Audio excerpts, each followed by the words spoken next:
The final whistle. In the small town of Brookhaven, where the air was thick with the scent of fresh-cut grass and the distant sound of laughter echoed from the park, the annual football championship was the highlight of the year.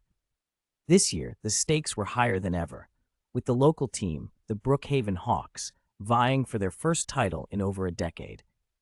As the sun dipped below the horizon, painting the sky in shades of orange and purple, the stadium buzzed with palpable excitement. Among the crowd stood Sarah, a seasoned coach known for her unyielding spirit and innovative strategies. She had dedicated her life to the sport, and this match was the culmination of years of hard work and perseverance. The whistle blew, and the game commenced. The Hawks played with fervor, displaying a synergy that had been honed through countless hours of practice. Their opponents, the Rivertown Rangers, were equally formidable, and the score remained tied as the minutes ticked away.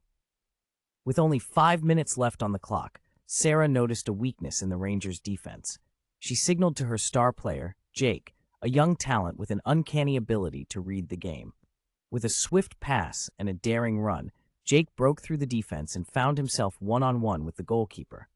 In that heart-stopping moment, time seemed to stand still. With a deep breath, Jake shot the ball, sending it soaring into the net. The crowd erupted in cheers, the sound reverberating through the night.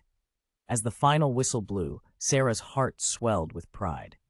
The Hawks had not only won the championship, but had also rediscovered their love for the game, proving that sometimes victory is about more than just the score.